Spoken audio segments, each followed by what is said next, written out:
The stars looked different from the bridge of the stellar dawn. Commander Taemin stood with his hands behind his back, watching the blue and green world grow larger on the main screen. According to their records, this planet called Earth was home to a young species that had just learned to split atoms. The Galactic Federation always sent first contact teams to worlds like this. It was their duty to guide new civilizations into the galactic community. "Sir, we are getting some strange readings," said Science Officer Hana from her station. Her fingers moved quickly over the control panel, and her face showed confusion. "The energy signatures from the planet's surface don't match what we expected." Taemin walked over to look at her screen. The data showed patterns that made no sense. If these humans were as primitive as their files said, why were their quantum energy readings coming from their major cities? Why did their orbital space show signs of advanced gravity manipulation? "Maybe our sensors need calibration," Taemin said, but he didn't sound sure. "Prepare the standard first contact message. We'll introduce ourselves as peaceful visitors from the stars." Hana nodded and opened communication channels. She sent out the basic greeting that the Federation used for all new species. It was simple and friendly, designed not to scare primitive civilizations. The message explained that they came in peace and wanted to help Earth join the larger galactic family. What happened next would change everything the Federation thought they knew about the universe. Instead of the confused or frightened response they expected, a clear voice answered them immediately. The voice spoke perfect galactic standard, which should have been impossible. No isolated world could know their language. "Federation vessel Stellar Dawn, this is Captain Do Hyun of the Earth Defense Fleet ship Eternal Vigilance. We welcome you to the Sol system.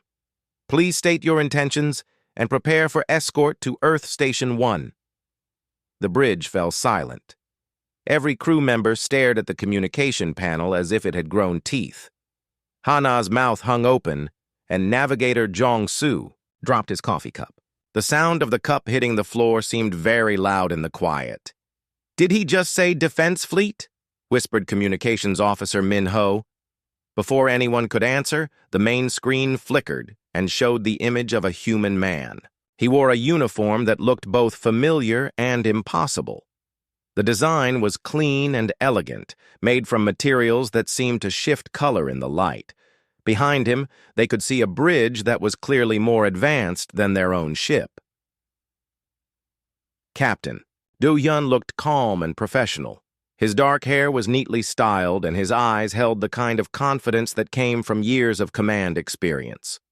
Most shocking of all, the technology visible behind him appeared to be generations ahead of Federation standards. "Captain," Taemin said, trying to keep his voice steady. "I am Commander Taemin of the Galactic Federation. We came here because our records indicate that Earth is home to a developing civilization. We wanted to make peaceful contact." Do Hyun smiled, but there was something knowing in his expression. "Your records are quite old, Commander. Earth has been aware of the Federation for some time. We've been watching your expansion with great interest." "Watching us?" Hana spoke before she could stop herself. "But that's impossible. Our surveys show that humans only discovered spaceflight recently. Your technology level should be centuries behind ours." The human captain's smile grew wider. "Science officer, what you see and what is real are often very different things. May I ask what brought you to our system specifically?" Taemin felt like the ground was shifting under his feet, even though he stood on a spaceship. Everything they knew about galactic history said that humans were newcomers. Earth was supposed to be a young world with a species that had barely learned to leave their atmosphere. "We received reports of unusual energy signatures from your system," he admitted. "The Federation monitors developing worlds to ensure their safety and offer guidance when they're ready to join galactic civilization." Do Hyun nodded as if this made perfect sense. "And these energy signatures, did they remind you of anything? Perhaps some older technology you've encountered before?" Now, Hana looked truly puzzled. She pulled up the sensor data again and studied it carefully. Her face went pale as she noticed something she had missed before. "Commander," she said in a shaky voice, "these energy patterns, they match the signatures we find at Forerunner sites." The Forerunners were a mystery that had puzzled the Federation for thousands of years. Across the galaxy, they found ruins of an ancient civilization that had built incredible structures. Ring worlds that could hold billions of people. Quantum beacons that guided ships through dangerous space. Terraforming engines that could turn dead rocks into garden worlds. But the Forerunners had vanished long before any current species had. "Developed space travel. Interesting observation," Do-hyun said. "Tell me, science officer, how long has the Federation been studying Forerunner technology?" "For over 3,000 years, Hana answered automatically. "But we've never been able to fully understand how their systems work. The technology is far beyond anything we can build." "And yet," the human captain said quietly, "here you are, detecting those same energy signatures from a world you thought was primitive." The implications hit Tae-min like a meteor. If Earth was showing Forerunner energy signatures, it meant one of two things. Either the Forerunners had visited Earth recently or... "That's impossible," he said out loud. "Humans couldn't be... The timeline doesn't work. Your species is too young." Do-hyun's expression became serious. "Commander, I think it's time we had a proper conversation. Would you be willing to meet with our diplomatic team?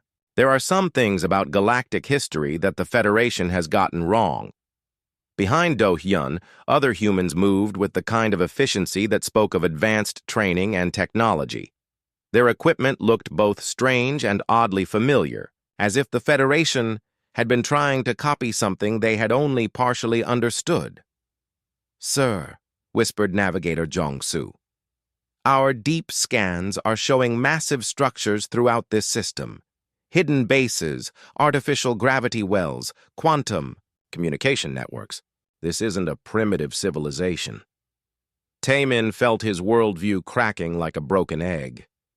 Everything the Federation believed about human development was wrong. But if humans weren't primitive, if they had technology that matched or exceeded Federation capabilities, then what did that mean for everything else they thought they knew? "Captain Do-hyun," he said carefully, "how long has Earth been capable of interstellar travel?" The human's smile was sad now, carrying the weight of old secrets. "That, Commander, is a much longer story than you might expect. We've been traveling between the stars since before your species learned to make fire." The bridge fell silent again. This time, it was the silence of a universe that had suddenly become much larger and more mysterious than anyone had imagined. "Will you come aboard our station?" Do-hyun asked. "I think Ambassador Woo Jin would very much like to meet you. He has some fascinating things to show you about the true history of this galaxy." Tae-min looked around at his crew. They all stared back at him with expressions of shock and confusion. Everything they had trained for, everything they thought they knew about first contact protocols, had just been turned upside down. "Yes," he said finally, "we accept your invitation." As the stellar dawn followed the human escort ships toward Earth Station 1, Tae-min wondered what other surprises were waiting for them. The galaxy had just become a much more interesting place. Earth Station 1 was not what the Federation crew expected. As their shuttle approached the docking bay, Tae-min could see that the station was enormous. It hung in space like a small moon, covered in graceful spires and flowing curves that seemed to grow rather than being built. The design was beautiful in a way that made their own ships look crude and blocky. "The architecture is remarkable," Hana said softly. "It reminds me of something, but I can't place what." Ambassador Woo Jin met them at the airlock. He was a tall man with kind eyes and graying hair, wearing robes that seemed to shimmer with their own light. When he spoke, his voice carried the authority of someone who had seen many worlds and many years. "Welcome to Earth Station 1, friends from the Federation. I am Ambassador Woo Jin. I hope your journey was comfortable." "It was," Taemin replied, still looking around at the station's interior. The walls seemed to be made of some kind of living crystal that pulsed gently with soft blue light. Ambassador, I must ask directly, what is the true nature of human civilization? Wu Jin smiled and gestured for them to follow him down a wide corridor. A question that deserves a complete answer. Come, let me show you something that will help explain. They walked through halls lined with artwork that seemed to move and change as they passed. Hana stopped in front of one display that showed what looked like a star map, but with patterns she had never seen before. This shows the galaxy as it was 50,000 years ago, Wu Jin explained. Notice anything familiar? Hana studied the map carefully. Slowly, her face went pale. These star positions, they match the locations of known Forerunner sites. Very good. And what else do you see? She looked closer, then gasped. These symbols along the trade routes, they're using human mathematical notation. Wu Jin nodded approvingly. Science Officer Hana, you have an excellent eye for detail. Now let me introduce you to someone who can explain better than I can. They entered a large room filled with floating holographic displays.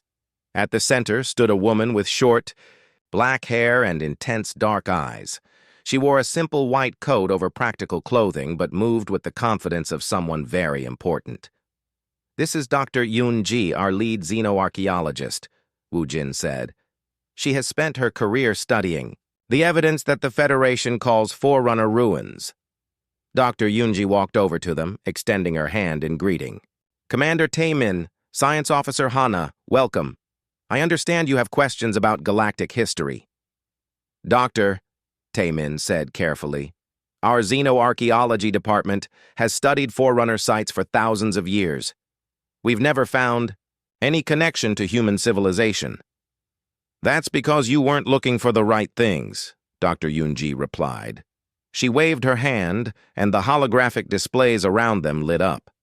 Let me show you what we've found. The first display showed a detailed scan of a Forerunner city on Kepler 442b. The Federation had studied this site for centuries, marveling at its elegant spiraling towers and impossible engineering. Your teams focused on the architecture and technology, Dr. Yoon-ji explained. But look at this. She highlighted certain sections of the buildings. See these recurring patterns in the decorative elements? They're not decorations at all. They're writing. Hana stepped closer to study the patterns. They were beautiful flowing designs that seemed to dance across the building surfaces. I don't recognize the script. You wouldn't. It's an ancient form of Korean calligraphy, modified for three-dimensional display. Dr. Yoon-ji touched another control, and the patterns began to glow. This section here talks about the founding of a new colony. This part describes the terraforming process, used to make the world habitable. The Federation crew stared in shock. One of their most studied archaeological sites had been talking to them for thousands of years, and they had never known it. But that's just one example, Dr. Yoon-ji continued. Let me show you something even more interesting. The next display showed genetic analysis data from dozens of worlds. Complex molecular structures floated in the air, rotating slowly to show their intricate details. Every world with Forerunner ruins also shows traces of human DNA in the soil, she explained. Not recent contamination, but ancient genetic material that's been there for tens of thousands of years. How is that possible? Hana asked. Human space travel is supposed to be recent. Dr. Yoon-ji smiled. Human space travel isn't recent at all.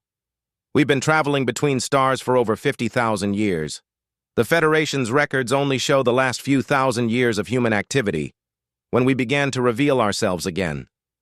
She activated another display showing the massive ring structures that orbited Proxima Centauri. These were some of the most impressive Forerunner artifacts known to exist.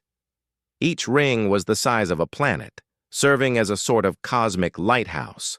that helped ships navigate through the dangerous nebula surrounding the system.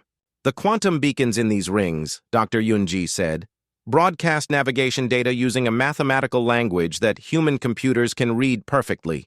Your Federation computers can detect the signals but can't interpret them because you're missing the cultural context. What cultural context? Taemin asked. The beacons use a numeric system based on traditional Korean poetry meters. Each pulse represents not just navigational data, but also fragments of ancient songs about traveling between stars. Hana sat down heavily in the nearest chair. You're saying that humans built all the Forerunner sites? Not just built them, Ambassador Wu Jin said gently. We designed them. The spiral cities, the quantum lighthouses, the terraforming engines, the massive orbital structures, all of it was human engineering. But why? Taemin asked. Why build such incredible things and then abandon them? Dr. Yunji's expression became serious. We didn't abandon them, Commander. We were forced to step back. 50,000 years ago, humanity faced a choice that no civilization should ever have to make. She activated a final display that showed a map of the galaxy with dark areas spreading like an infection across one edge. Something came from outside our galaxy, something that wanted to destroy not just human civilization, but the very concept of intelligent life itself. The war lasted for centuries, Ambassador Wu Jin added. Humanity fought with everything. We had, but we realized that we couldn't win through military force alone. So we made a different choice. What choice? Hana whispered. We chose to save the future instead of the present, Dr. Yunji said. We had been seeding worlds with life for thousands of years, carefully guiding the evolution of new species. We realized that these younger races might have capabilities we lacked. So we hid our technology, erased our records, and retreated to Earth to wait. Wait for what? For our children to grow up, Wu Jin said softly. The Federation species, the Altarians, the Cetians, the Vegans, all of them, they carry human genetic markers because we helped create them. Not as slaves or servants, but as our inheritors. Taemin felt like his understanding of reality was dissolving. You're saying that humanity created the Federation species? Guided their development, Dr. Yunji corrected. We gave evolution a gentle push in the right direction. We wanted to ensure that intelligence would survive even if we didn't. And now? Hana asked. Why reveal yourselves now? The two humans exchanged glances. Ambassador Wu Jin's expression became grave. Because our ancient enemy is stirring again, he said. And this time we're going to need all the help we can get. The next morning, Dr. Yunji took the Federation delegation to the deepest levels of Earth Station 1. They traveled in a lift that seemed to move through solid matter, passing through layer after layer of the station's structure. Hana pressed, her face to the transparent walls, watching in amazement as they descended through what looked like a living city. How deep does this station go? She asked. All the way to the ocean floor, Dr. Yunji replied. We built it as an archive, a place to store the complete history of human civilization in case we never got the chance to tell our story. The lift stopped at a vast chamber filled with floating crystal matrices. Each crystal contained swirling patterns of light that pulsed with their own rhythm. The air hummed with energy, and Taemin could feel the hair on his arms standing up. These are quantum memory cores, Dr. Yunji explained. Each one contains the complete records of a human colony world. We have data from over 3,000 systems. A young man approached them, wearing the white robes of an archivist. He had the intense look of someone who spent his days diving deep into ancient mysteries. This is Bo Ram, our chief historical engineer, Dr. Yunji said. He specializes in quantum archaeology, the study of information patterns left behind in space-time itself. Bo Ram bowed politely to the Federation delegates. Welcome to the Memory Vault. I understand you want to know about the Great Forgetting. The Great Forgetting? Taemin asked. The period when humanity deliberately erased most traces of our civilization, Boram explained. He gestured to one of the larger crystal matrices, and it began to glow brighter. This core contains the complete record of the evacuation of New Sol, one of our major colony worlds. The crystal projected a holographic image that filled the air around them. They were looking at a city that seemed to be made of light itself. Towers stretched up toward the sky like frozen music, connected by bridges that appeared to be built from solidified starlight. Millions of people moved through the streets, but there was an urgency to their actions. This was taken during the final days of the war, Boram said. Watch what happens next. The image shifted to show massive ships arriving at the city. But these weren't normal spacecraft. They seemed to exist partially outside regular space, their edges blurring into dimensions that hurt to look at. Our ancestors called them the Devourers, Dr. Yunji said quietly. They didn't just destroy matter. They unmade it at the quantum level, erasing the very possibility that it had ever existed. In the hologram, the human defenders fought back with weapons that bent reality itself. Taemin watched in amazement as human soldiers fired beams that turned enemy ships inside out, or created small black holes that consumed everything around them. We had incredible technology, Boram continued. We could manipulate matter at the subatomic level, create pocket universes, even influence the flow of time itself. But the Devourers had something we didn't expect. What? Hana asked, unable to look away from the battle raging in the hologram. They could learn. Every weapon we used against them, they adapted to. Every defense we created, they found a way around. They weren't just destroying our civilization. They were copying it, improving it, and using it against us. The holographic city began to fade as the human defenders activated some kind of massive device. The entire planet seemed to shimmer and then vanish from sight. We developed quantum stealth technology that could hide entire star systems, Dr. Yunji explained. But it required enormous amounts of energy to maintain. We could only save a few worlds that way. Boram activated another crystal, showing a different scene. This time they were looking at what appeared to be a massive space station, but built on a scale that dwarfed anything the Federation had ever imagined. It was the size of a small moon, covered in structures that seemed to grow and change as they watched. This was the Central Archive, he said, our greatest creation. It contained the complete scientific and cultural knowledge of human civilization, as well as the genetic templates for every species we had encountered or helped to develop. Templates? Taemin asked. Instructions for creating intelligent life, Dr. Yunji said. We had learned how to guide evolution, how to ensure that promising species would develop the traits needed for space travel and peaceful cooperation. The image showed human scientists working with incredible concentration. They were transferring vast amounts of data into specially designed storage devices, but also doing something else. They were creating what looked like biological samples. Before we triggered the Great Forgetting, Boram explained, we made sure that our knowledge would survive. We embedded genetic markers in dozens of developing species, giving them the potential to rediscover our technology when they were ready. You programmed us? Hana said, sounding shocked. Not programmed, Dr. Yunji corrected gently. We gave you gifts.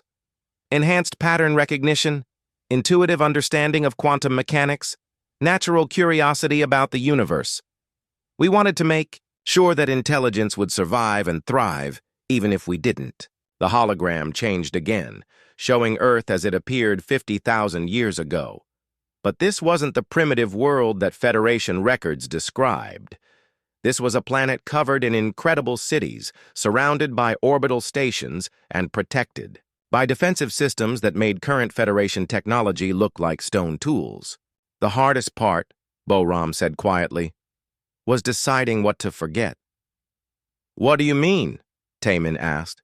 We couldn't just hide our technology and wait for the Devourers to leave. They were too persistent, and they had learned too much from fighting us. We had to make them believe that humanity was completely gone. Dr. Yunji activated her personal datapad and showed them a complex equation. We developed consciousness transfer technology. Every human alive at the time had their complete mind patterns stored in quantum cores hidden throughout the galaxy. Then we triggered a controlled civilization collapse, Boram continued.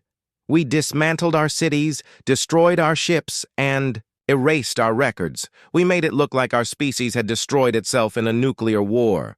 The hologram showed the heartbreaking process as humans methodically destroyed their own magnificent civilization. Entire cities were reduced to rubble, their advanced materials carefully treated to mimic primitive nuclear damage. Beautiful works of art were buried or hidden. Scientific instruments were broken down into components that would decay naturally over time. But we kept a small population alive on Earth, Dr. Yunji said. Volunteers who agreed to live simple lives, to restart human development from a primitive level. They had their memories adjusted so they wouldn't accidentally reveal advanced knowledge. You made yourselves forget, Hana said in amazement. Some of us did, Boram nodded. Others went into deep stasis waiting for the right time to wake up.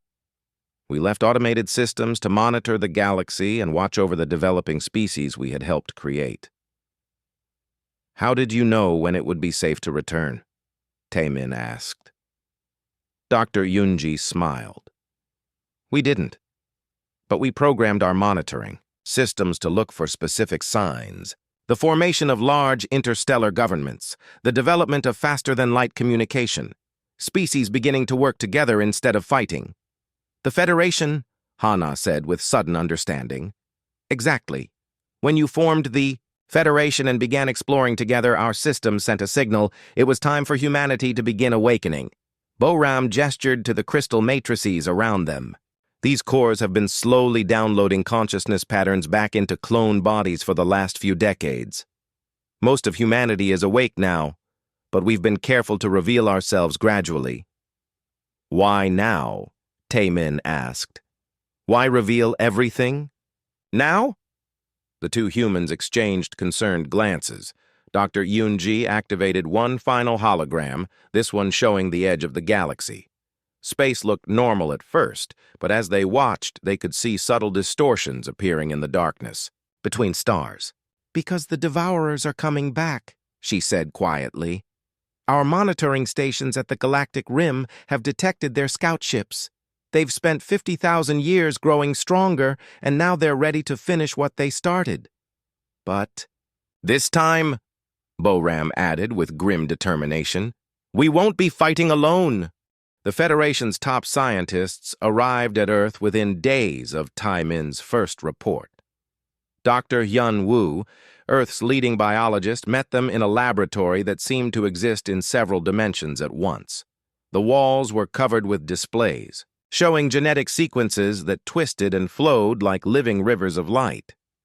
Welcome to the Life Laboratory, Dr. Hyun Woo said with a warm smile.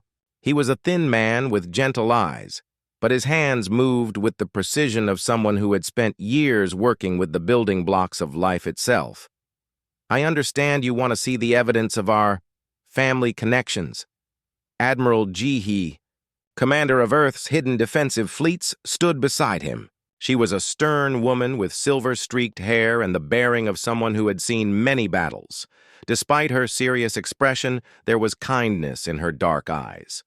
The biological evidence is quite clear, Dr. Hyun Woo continued, activating a large holographic display.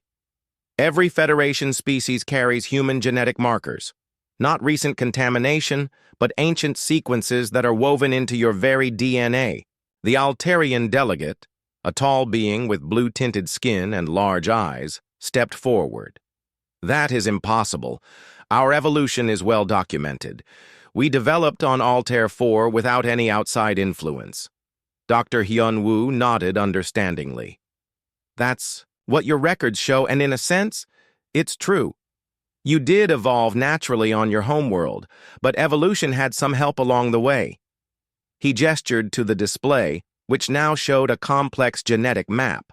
Different colored strands twisted around each other in patterns that seemed almost too beautiful to be natural. 55,000 years ago, human exploration ships visited Altair 4. At that time, your ancestors were small mammals with larger-than-average brains, but no real intelligence.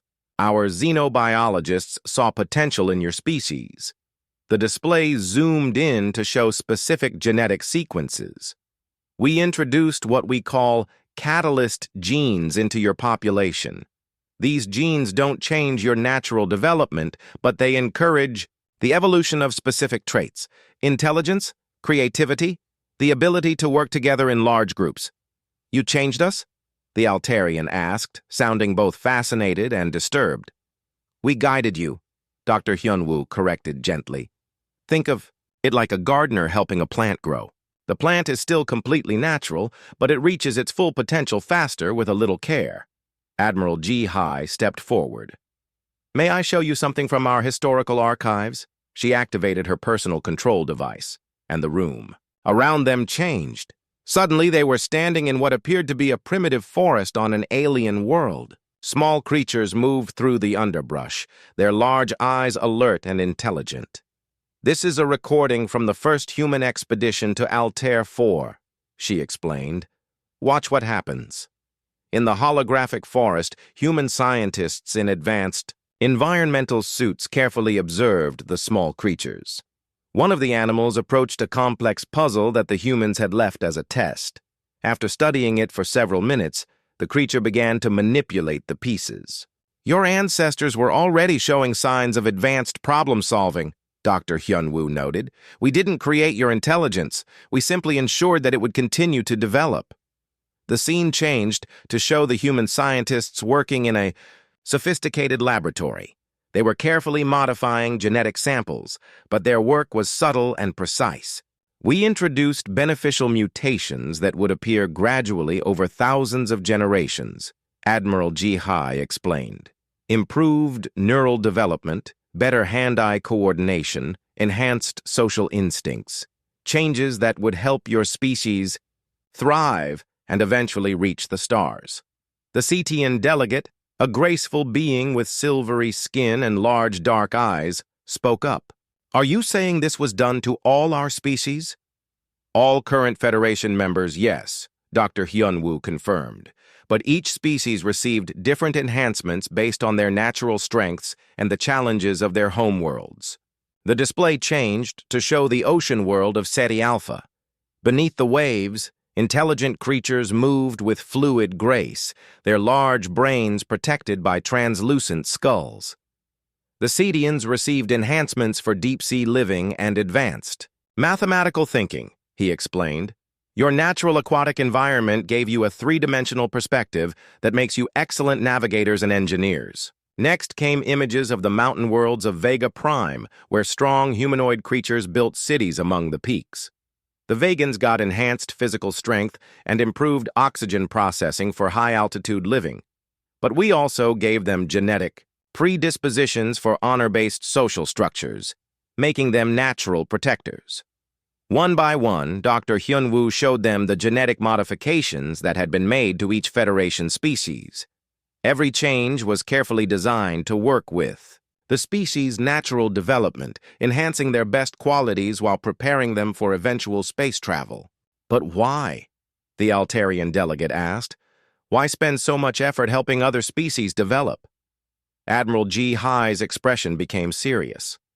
Because we knew that someday, we might need allies. The Devourers weren't the only threat in the universe. There are other dangers out there. Things that might require the combined strength of many species to defeat. Also, Dr. Hyunwoo added with a smile, we genuinely wanted intelligent life to flourish. Humanity has always been curious about other forms of consciousness. We wanted to see what amazing things would develop if we gave evolution a gentle push in the right direction. The Cetian delegate asked, How long have you been watching us? Continuously, Admiral Ji Hai admitted. We had to be careful not to interfere too much, but we've been monitoring all Federation worlds for signs of danger or developmental problems. She activated another display showing a vast underwater complex beneath Earth's Pacific Ocean. The structure was enormous, filled with monitoring stations and communication equipment. "The hidden archives," she explained. "From here, we've been tracking the progress of every Federation world. When your species developed faster-than-light travel, we celebrated.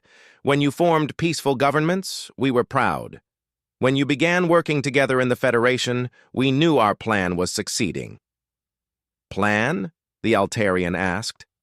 Dr. Hyunwoo nodded. "We always intended for this day to come, the day when we could reveal ourselves and work together as equals.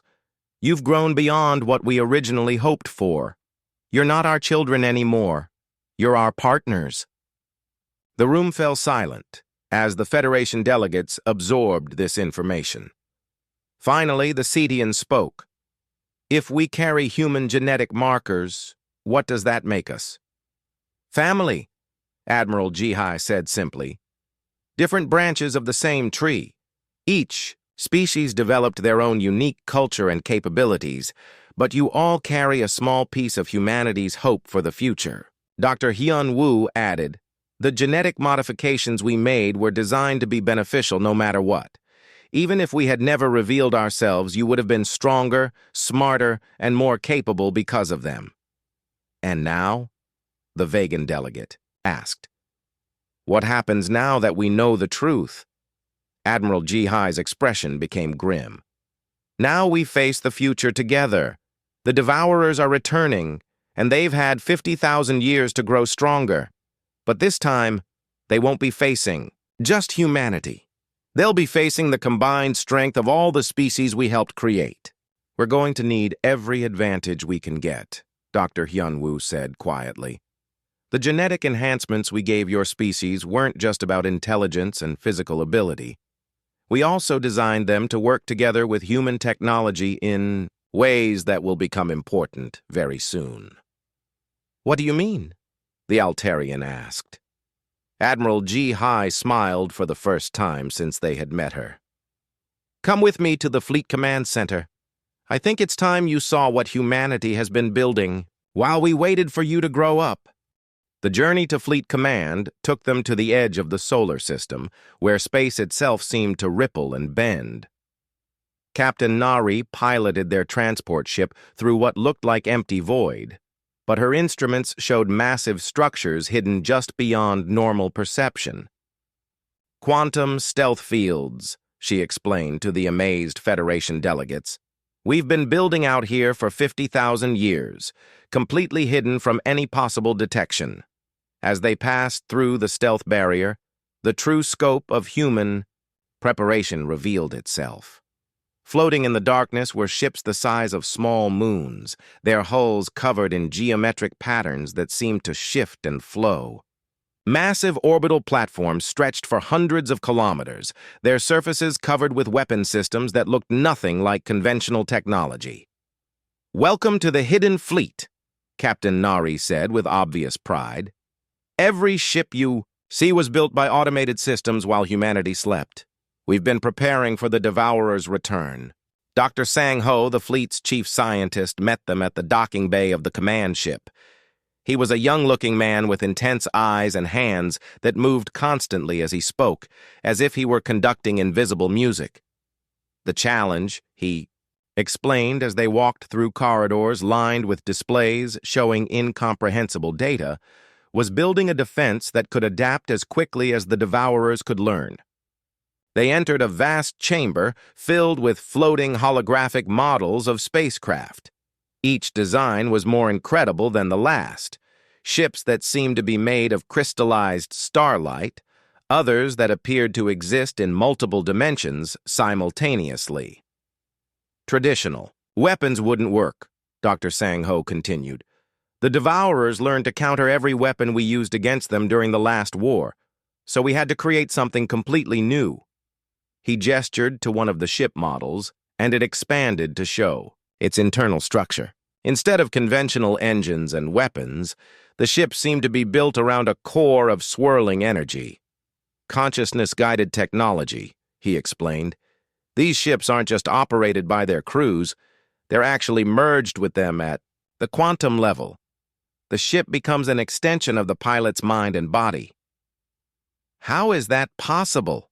Hana asked, her scientific curiosity overcoming her shock. Remember the genetic modifications we made to the Federation species?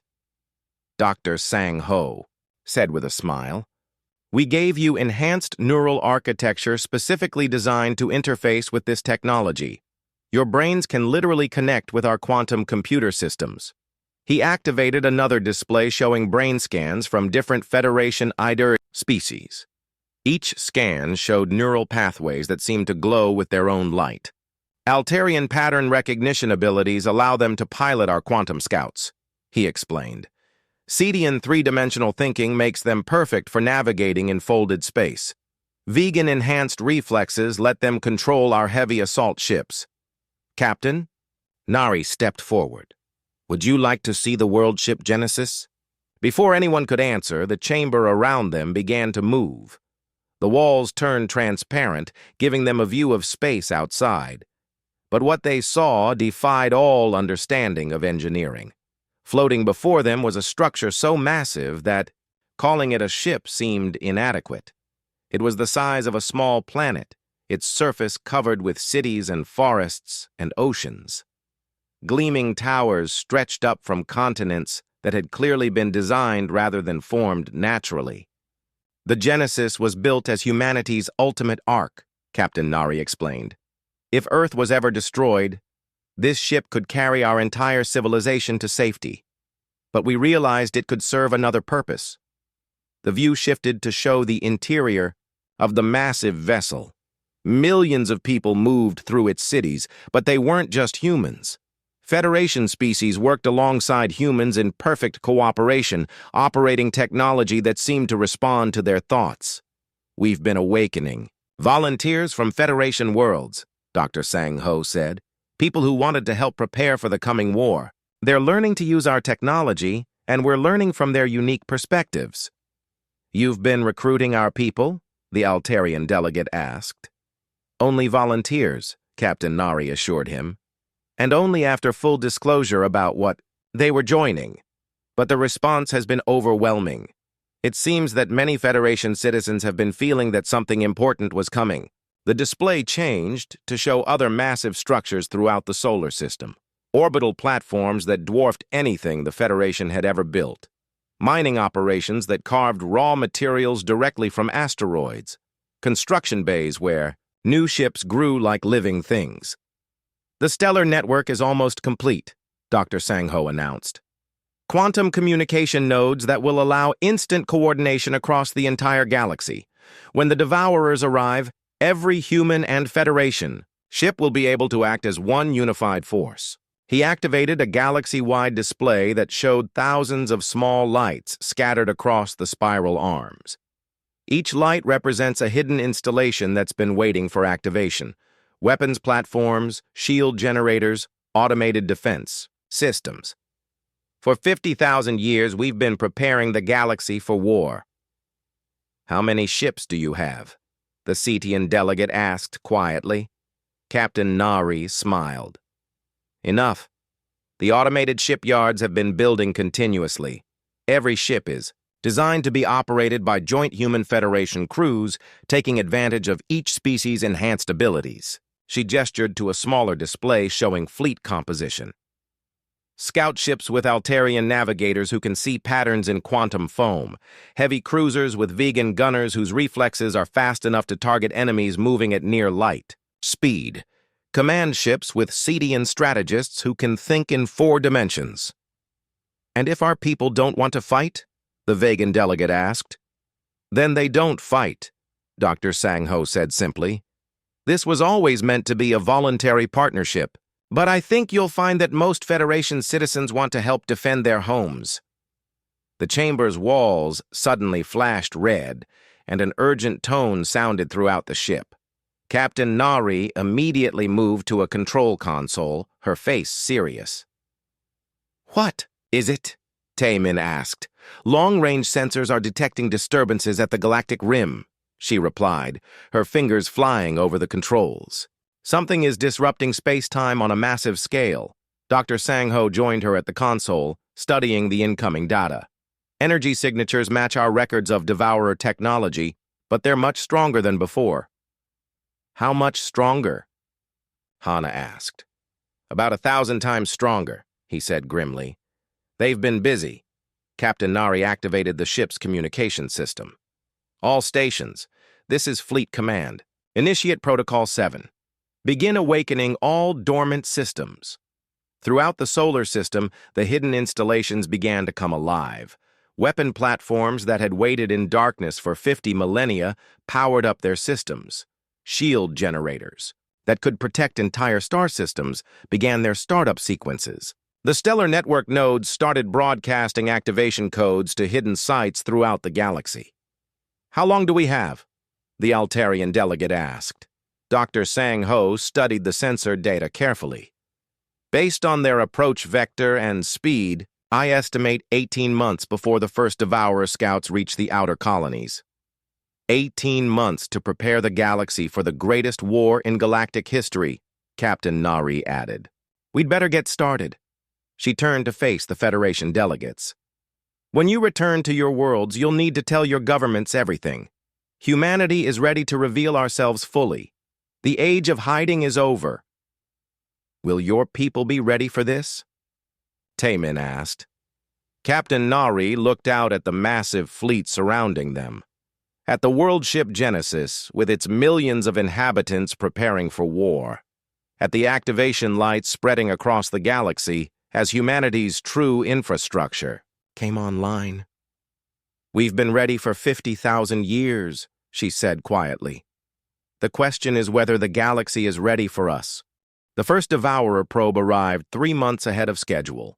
It materialized at the edge of the Rigel system without any warning, bypassing every sensor array the Federation had in place. The probe was the size of a small moon, but it seemed to exist only partially in normal space. Parts of it flickered in and out of reality, as if it couldn't decide which dimension it wanted to occupy. General Kyung-soo stood in the war room aboard Earth's primary command station, studying the reports flooding in from across the galaxy. He was a weathered man with gray hair and scars on his hands from old battles, but his eyes still held the sharp focus of a career military officer. The probe destroyed the Rigel colonies in less than an hour, reported Commander Taemin, who had become the Federation's liaison to human forces. It didn't use weapons in any conventional sense. It simply unmade them. Quantum dissolution, explained Dr. Sang-ho, who had been studying the sensor recordings. The Devourers have learned to break down matter at the subatomic level, erasing the quantum information that allows particles to exist. The main display showed what remained of the Rigel system. Where there had once been thriving colonies on 4 worlds, now there was simply empty space. Not debris, not radiation, just nothing, as if the planets had never existed at all. Our automated defense platforms engaged the probe, General Kyung-soo continued. Watch what happened. The recording showed massive weapons firing energy beams that could vaporize asteroids. But when the beams struck the Devourer probe, they simply vanished. The probe seemed to absorb the energy and grow slightly larger. It's learning, Dr. Sang-ho said grimly. Every attack teaches it how to defend against that type of weapon. This is exactly what happened 50,000 years ago. Captain Nari entered the command center, her face pale with urgency. General, we're detecting similar probes appearing throughout the galaxy. 12 systems so far, all at strategic locations. The main display updated to show a galaxy-wide tactical map. Red markers appeared at various points along the spiral arms, each one representing a Devourer probe. They weren't attacking randomly.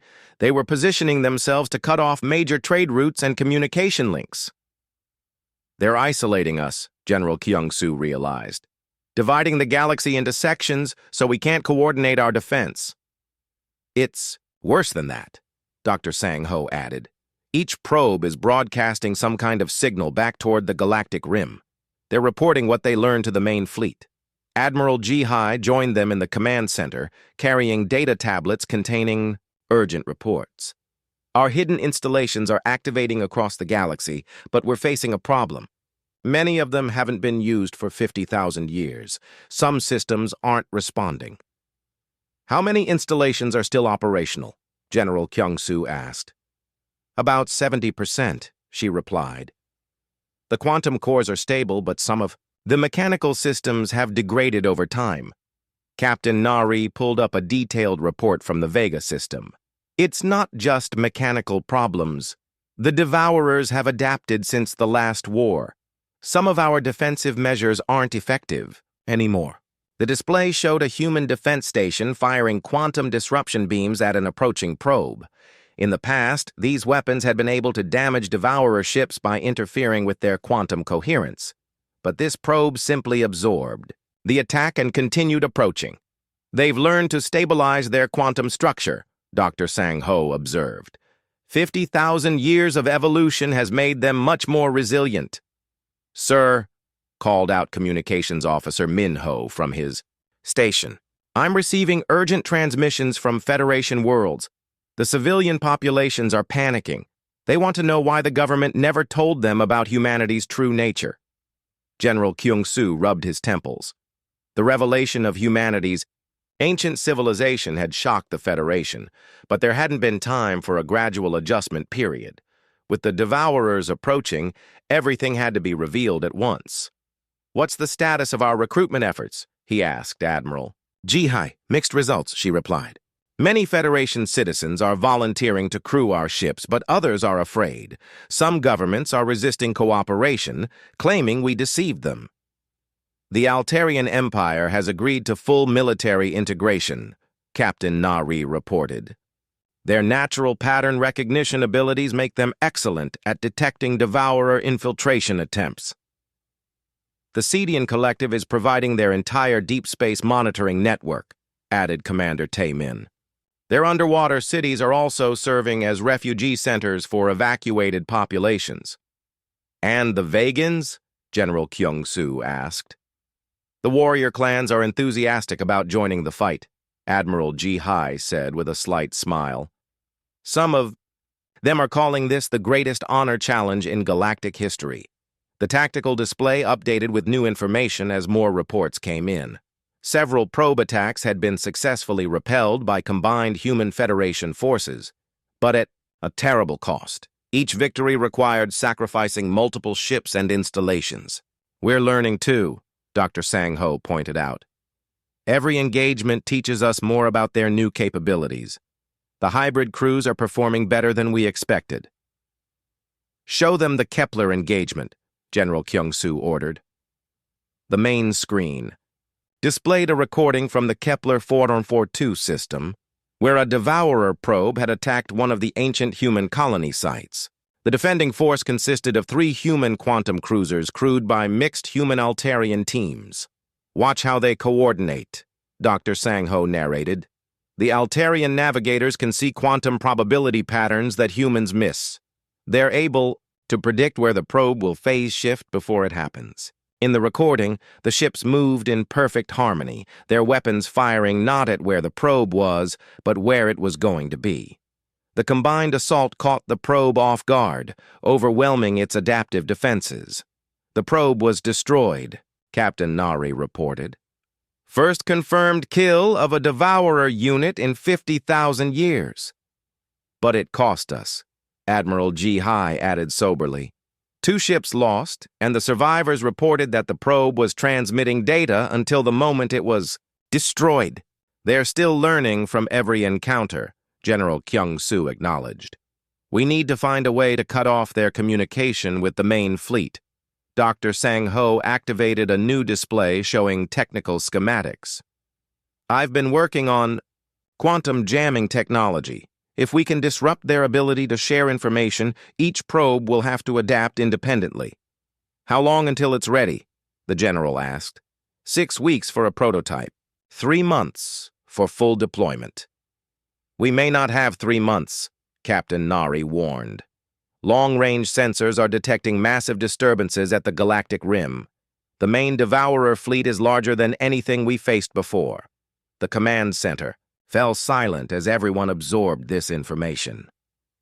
After 50,000 years of preparation, humanity and the Federation were facing their greatest test. "General," Commander Taemin said quietly, "there's something else. Some of the Federation worlds are requesting permission to evacuate their populations to human-protected systems." "Granted," General Kyung-soo replied immediately, "but make it clear that this is a strategic withdrawal, not a retreat. We're concentrating our forces for the main battle." Admiral Ji Hai activated her personal communicator. "All fleet commanders, this is command. Initiate Phase 2 of Operation Awakening. Begin full activation of all dormant systems." Throughout the galaxy, installations that had slept for millennia came fully online. Weapon platforms the size of small moons powered up their reality-warping cannons. Shield generators capable of protecting entire star systems reached full operational status. The stellar network achieved total connectivity, linking every human and Federation force into one coordinated defense grid. "The real war is about to begin," General Kyung-soo announced to his staff. "Everything we've done for 50,000 years has led to this moment. Humanity and the Federation will stand together or fall together." On the main display, new red markers began appearing at the galactic rim. The Devourer main fleet was arriving. The Battle of the 17 Suns began when the Devourer main fleet emerged from dark space like a tide of living shadow. Their ships defied every law of physics that the Federation understood. Some were the size of small planets but moved faster than light. Others seemed to exist in multiple realities at once, striking from dimensions that normal sensors couldn't detect. Commander Seung-min stood on the bridge of the human flagship Star's Heart, watching the enemy fleet approach on the main tactical display. Around him, his crew worked in perfect synchronization. Humans operating the quantum systems, while their Altarian partners tracked probability patterns and Cetian navigators calculated jump coordinates in four-dimensional space. Enemy fleet. "Composition is unlike anything in our historical records," reported Science Officer Young-e from her station. She was one of the few humans who had lived through the original war 50,000 years ago, her consciousness recently downloaded from the quantum archives. "They've grown far beyond what we fought before." The main display showed the approaching Devourer forces in horrifying detail. Where the ancient enemy had once fielded ships that looked like dark metal, these new vessels appeared to be made of crystallized void, structures that seemed to absorb light and matter equally. "Fleet status report," Commander Seung-min ordered. "All human vessels reporting ready," called out Communications Officer Ha Wan. "Joint Federation human crews are showing excellent coordination. Quantum weapon systems are charged and synchronized with the stellar network." "Sir," added Tactical Officer Dongwoo, "the world ship Genesis is in position at the center of our formation. All civilian populations have been evacuated to the protected systems." The Federation fleet was a sight to behold. Sleek Altarian vessels darted between massive human quantum dreadnoughts like silver fish around whales. Cetian deep space cruisers moved in three-dimensional formations that created overlapping fields of fire. Vegan warrior ships took point positions, their crews eager for battle. "Incoming transmission from Admiral Ji Hai," reported Hae-won. The main screen shifted to show the Admiral on the bridge of her command ship. Behind her, humans and Federation species worked side by side at stations that seemed to respond to thought as much as touch. "All ships. This is Fleet Command," she announced. "The enemy has split into 17 attack groups, each targeting a different star system. We cannot defend them all with conventional tactics." Dr. Young-A stepped forward. "Admiral, I recommend we use the Cascade Protocol." The bridge fell silent. Everyone knew about the Cascade Protocol. It was humanity's most desperate strategy, one that had never been tested in actual combat. "Explain the protocol for our Federation allies," Admiral Ji Hai ordered. Dr. Young-A activated a holographic display showing the galaxy-wide battle plan. Instead of fighting 17 separate battles, we turn the entire conflict into one coordinated engagement. The stellar network will link every ship and every crew member into a single quantum consciousness. A hive mind? Asked the Altarian navigator. Not exactly, Dr. Young-A corrected. Each person maintains their individual awareness, but we share tactical information instantaneously. A Vegan gunner in the Rigel system will know exactly where to fire to support a Cedian ship near Vega. Every pilot will have access to the combined strategic thinking of the entire fleet. Commander Seong-min studied the tactical implications. It's never been attempted on this scale, the quantum processing requirements alone. The world ship Genesis has the computational power to handle it, Admiral G. Hai confirmed. But there are risks. If the connection is severed violently, it could cause permanent damage to everyone linked in. And if we don't try it, the Devourers will destroy us piece by piece, Dr. Young-A pointed out.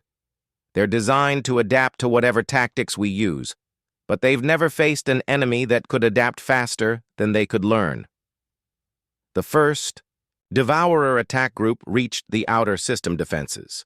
Automated weapon platforms that had waited 50,000 years opened fire with beams that could crack planets. The enemy ships absorbed the attacks and kept coming, their hulls growing, darker as they fed on the energy. They're still learning from every weapon we use against them, observed Tactical Officer Dong-Wu. But watch this. On the display, a group of Altarian scout ships suddenly changed their attack pattern mid-flight. Instead of using energy weapons, they began firing projectiles made of ordinary matter, chunks of asteroid rock accelerated to near-light speed.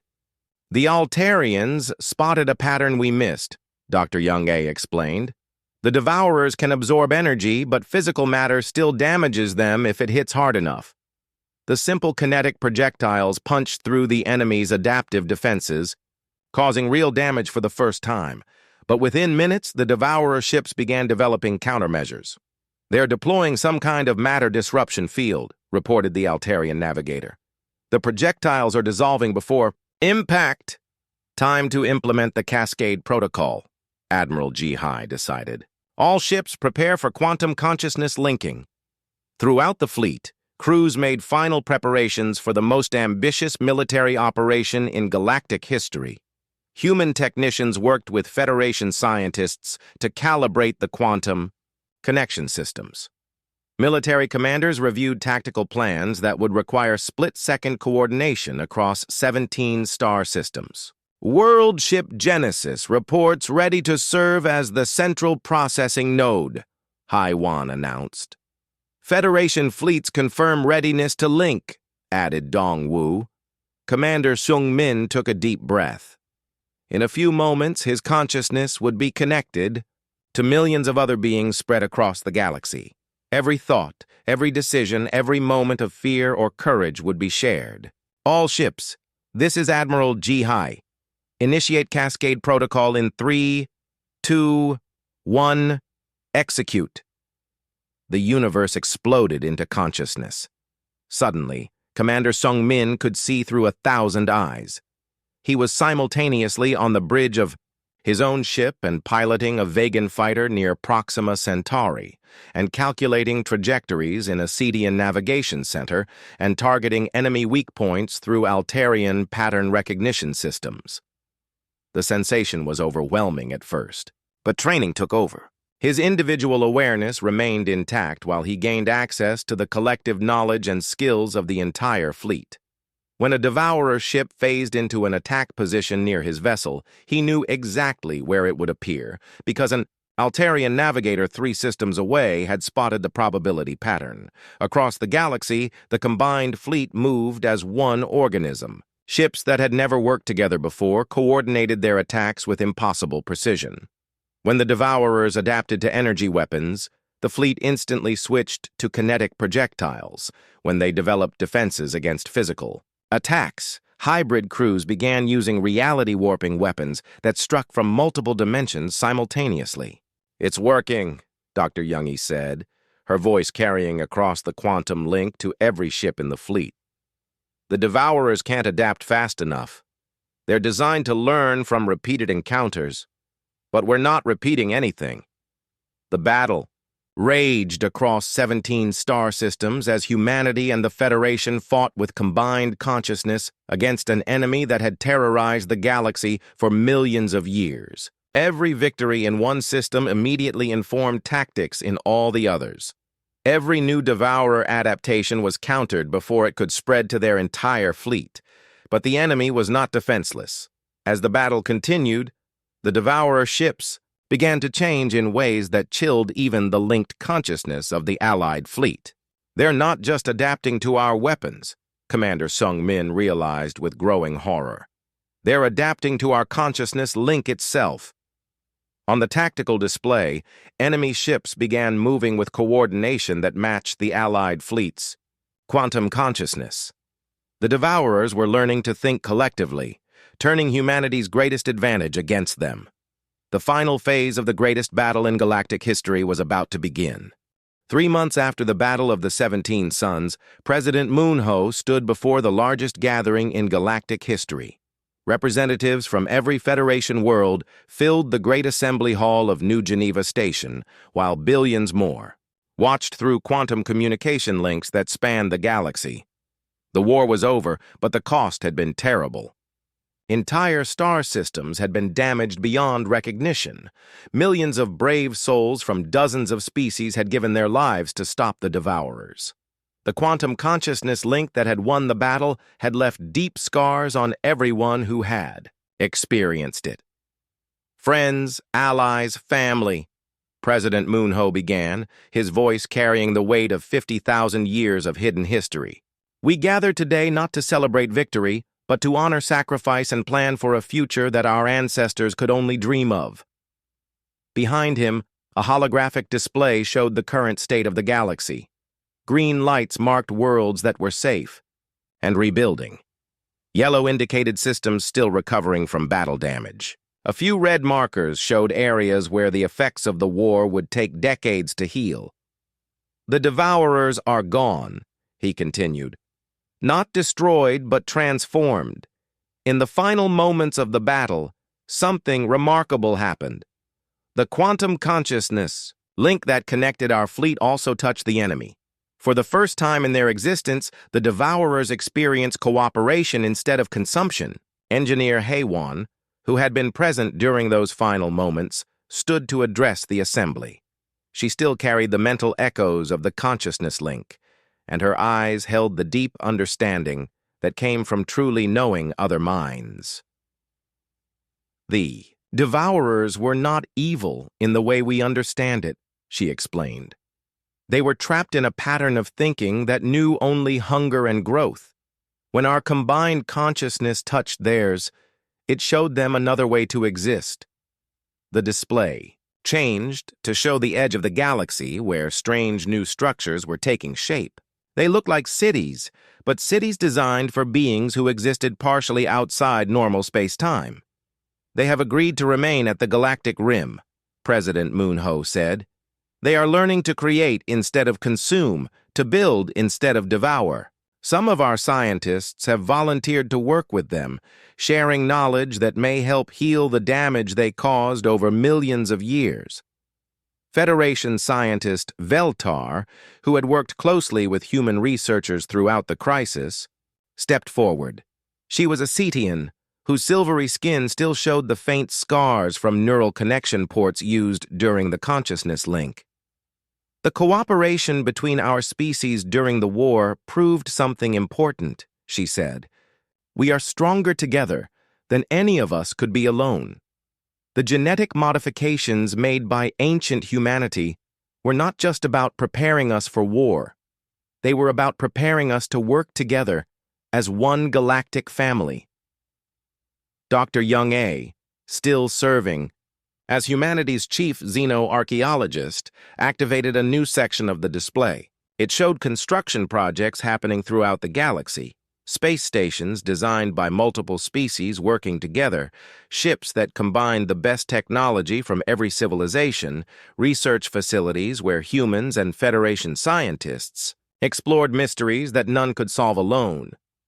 "We are beginning the next phase of galactic development," she announced. "Not as separate species competing for resources, but as partners exploring the universe together." The assembly stirred with excitement as the implications became clear. The revelation of humanity's ancient civilization had shocked the galaxy, but the cooperation forced by the war had created something entirely new. "The Federation as you knew it no longer exists," President Moon-ho said. "In its place, we propose the Galactic Cooperative, a government based not on the dominance of one species over others, but on the unique strengths that each brings to our common future."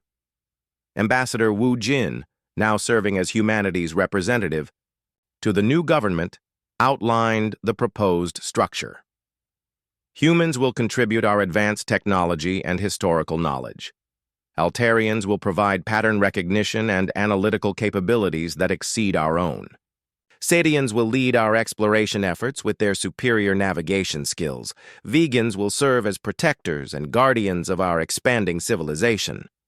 And together," added President Moon-ho, "we will explore not just this galaxy, but the infinite cosmos beyond." The display changed to show the most ambitious project yet conceived. At the edge of the galaxy, massive construction efforts were creating ships designed not for war, but for the ultimate journey. These were vessels, capable of traveling between galaxies, carrying entire civilizations to new homes among distant stars. "The devourer threat came from outside our galaxy," explained Engineer Heywan. "But we have learned that there are other galaxies facing similar dangers. Species trapped in cycles of destruction, unable to break free from patterns of conflict and consumption. We propose to help them," President Moon-ho said simply, "to carry the gift of cooperation to civilizations that have never known peace." The assembly fell silent as they contemplated the scope of this vision. Humanity had spent 50,000 years protecting one galaxy. Now they were talking about helping save many galaxies. A young Altarian delegate stood to ask a question. "What about our own worlds? What about rebuilding what was damaged in the war?" Dr. Young-A smiled. "The rebuilding is already well underway. But look at what we're building." The display showed reconstruction efforts across the galaxy. The new cities rising from war damage were unlike anything that had existed before. They combined human quantum architecture with Altarian geometric precision, Cetian flowing design, and vegan strength. Each world was becoming a unique blend of all galactic civilizations. "We are not just rebuilding what was," she explained. "We are creating something entirely new, a galactic civilization that truly represents the best of all our species." President Moon-ho stepped forward to conclude the assembly. 50,000 years ago, humanity made the difficult choice to step back and let their children grow. Today, those children have proven themselves ready to stand as equals. Together, we will explore mysteries that no single species could hope to understand. Together, we will create wonders that will inspire civilizations across the universe. The vote was unanimous. Every species, every world, every representative chose to join the Galactic Cooperative. As the assembly concluded, Engineer Heywan and Federation scientist Veltar walked together through the observation deck of New Geneva Station. Through the transparent walls, they could see the construction of the first intergalactic exploration ship, its hull a beautiful blend of technologies from across the galaxy. "Do you think we're ready for this?" Veltar asked. "The universe is vast, and we've only just learned to work together." Heywan smiled as she watched human and Federation children playing together in the station's gardens. They moved with the easy cooperation that their parents had learned through struggle and war. But for these children, working together was as natural as breathing. "I think the universe has been waiting for us to be ready," she said. "And now we are." In the distance, the great ships designed to carry life and hope to distant galaxies continued their construction. Each vessel was a testament to what could be achieved when different species worked together, not as masters and servants, but as family. The age of hiding was over. The age of cooperation had begun, and somewhere among the distant stars, other civilizations would soon discover that they were not alone in their struggles. Humanity had been the gardeners of one galaxy for 50,000 years. Now, together with their children, they would tend the entire universe.